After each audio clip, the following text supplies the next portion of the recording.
2024 జనవరి నుండి డిసెంబర్ వరకు ఉన్నటువంటి రాశి ఫలితాన్ని మనం ఇప్పుడు తెలుసుకోబోతున్నాము. జ్యోతిష్ శాస్త్రం అనేది ఒక గణితపూరితమైనటువంటి ఒక శాస్త్రం. ఏ గ్రహాలు ఎక్కడ ఉన్నాయి, ఏ స్థితిలో ఉన్నాయి, ఆ గ్రహాల యొక్క స్థితిగతిని బట్టి ఆ రాశి యొక్క మార్పులలో జరుగుతున్నటువంటి ఆ రాశుల యొక్క గ్రహాలన్నీ కూడా మార్పడం వల్ల ఆ రాశికి కలుగుతున్నటువంటి శుభాశుభ ఫలితాలన్నీ కూడా నిర్ణయించడం జరుగుతుంది. ఆంగ్ల నూతన సంవత్సర ప్రకారం జనవరి నుంచి మనము డిసెంబర్ వరకు చెప్పుకుంటాం. త్వరలో ఉగాది పంచాంగ శ్రవణం కూడా మనం తెలుసుకోబోతాం. ఈ సంవత్సరం ఏ రాశి వారికి బాగా ఉంది, ఏ రాశి వారికి ఎలా ఇబ్బందిగా ఏమైనా ఉన్నాయా అవన్నీ తెలుసుకోవడం కంటే కూడా నా రాశి ఈసారి చాలా బాగుంటుంది అని చెప్పి నూతన సంవత్సరం రోజు ఒక సంకల్పం తీసుకోండి. గోచార గ్రహస్థితులను దృష్టిలో పెట్టుకొని చెప్పడం జరుగుతుందండి. ఇది మీ యొక్క వ్యక్తిగత జాతకానికి సుమారుగా ఒక 30 నుంచి 40% మాత్రమే నేను చెప్పేది మీకు వర్తిస్తుంది. బాగా గుర్తించాలి. జాతకం, జ్యోతిష్యం పడుతున్న వర్షానికి ఒక గొడుగే కానీ జాతకం జీవితం కాదు.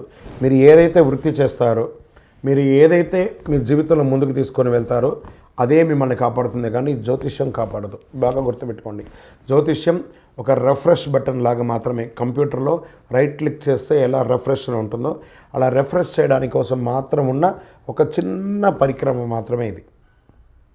అందుకని జ్యోతిష్యం జీవితం కాదు.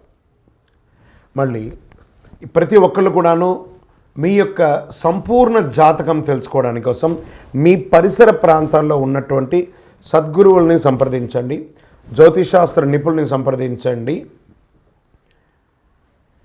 వారిని గౌరవిస్తూ వారి ద్వారా తెలుసుకోండి. లేదా మా ఛానల్ ద్వారా మీరు తెలుసుకోవాలి అని అనుకుంటే ఈ కింద ఉన్నటువంటి మా నంబర్కి వాట్సప్ మాత్రమే చేయాలి. బాగా చెప్తున్నాను, కాల్ చేస్తే లేపమండి. వాట్సప్ మాత్రమే చేయాలి. వాట్సప్ చేసిన తర్వాత మేము రిప్లై ఇచ్చిన తర్వాత అప్పుడు కాల్ చేయొచ్చండి. మేము రిప్లై ఇవ్వకుండా మీరు కాల్ చేస్తే కాల్ లేపబడదు. మళ్ళీ చెప్తున్నాను, 20 సంవత్సరాల లోపు 21 సంవత్సరాల లోపు ఉన్నవాళ్ళు ఖచ్చితంగా విద్యార్థులు అడగకూడదు. విద్యార్థులు చదువుకొని పైకి రావాలి అంతే. విద్యార్థులు 21 సంవత్సరాల లోపు ఎవరు అడిగినా ఖచ్చితంగా వాళ్ళకి జాతకం చెప్పబడదు. మరియు ఇల్లీగల్ అఫైర్స్, ఆర్థిక సమస్యల గురించి అడిగితే ఖచ్చితంగా చెప్పబడదు. మీరు అప్పులో లేకపోతే ఇంకోటి ఇబ్బందులో పడితే వ్యాపారమో ఉద్యోగం చేసి తీర్చుకోండి, కానీ జాతకం తెలుసుకోవడం వల్ల తీరుతుంది మాత్రం అనుకోవద్దు.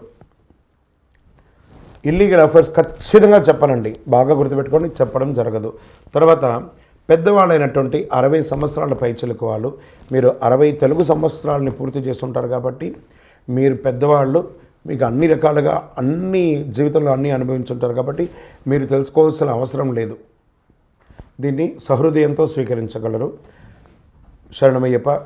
ఇంకొక విషయం ఏమంటే, గత నవంబర్, డిసెంబర్, ఈ జనవరి 15 వరకు ఈ అయ్యప్ప దీక్షలో ఉండడం వల్ల ఎవరైనా మమ్మల్ని సంప్రదించుంటే మీకు సమయానికి రిప్లై ఇవ్వకుండా పోయి ఉండొచ్చు.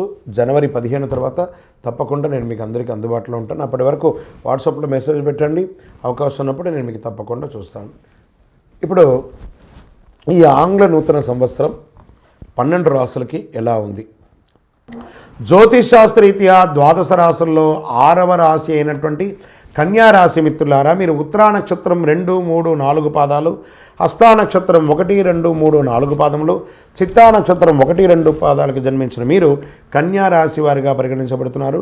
ఈ సంవత్సరం కేతు సంచారం జరుగుతుంది. శారీరక శ్రమ ఎక్కువ ఉంటుంది, మానసిక ఒత్తిడి కొంచెం ఎక్కువ ఉంటుంది ప్రారంభంలో. ఇవన్నీ కూడా ఉగాది వరకే అండి. ఉగాది తర్వాత కాదు, తర్వాత బాగుంటుంది. ఏదో తెలియని ఒక వైరాగ్యంలో మీరే ఉంటారు.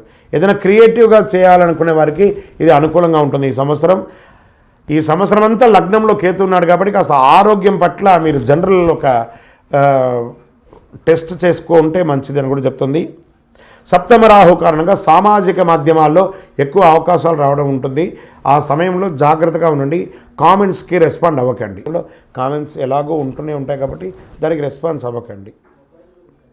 శని 6వ స్థానంలో ఉన్నాడు. దీనివల్ల ప్రతి పనిని మొండిగా ధైర్యంగా ముందుకు తీసుకెళ్ళడానికి మీకు బలాన్ని ఇస్తాడు భగవంతుడు. భాగ్యంలో గురువు కొన్ని మంచి ఫలితాలని ఇస్తాడు. బ్యాంక్ వ్యవహారాలు, కోర్టు వ్యవహారాలు ఇవన్నీ జాగ్రత్త. కొత్త అగ్రిమెంట్లు, కొత్త పరిచయాలు కలిసి వస్తాయి.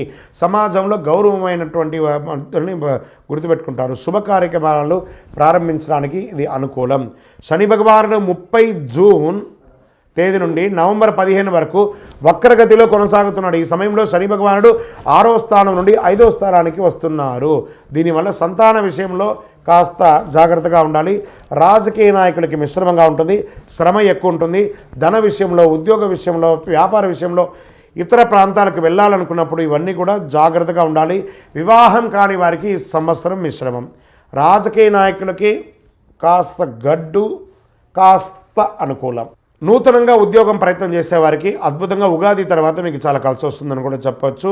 మంచి వ్యవసాయదారులకి మంచి పంటలు పండే అవకాశాలు ఉన్నాయి. ఈ సంవత్సరం మంచి వర్షం కూడా పడుతుంది కాబట్టి చాలా అద్భుతంగా ఉంటుంది. ఇంకా ఓవరాల్ మీ యొక్క వ్యక్తిగత జాతకం తెలుసుకోవడానికి ఈ కింద నంబర్కి మీ యొక్క పేరు, date of birth, time of birth, place of birth WhatsApp చేయండి.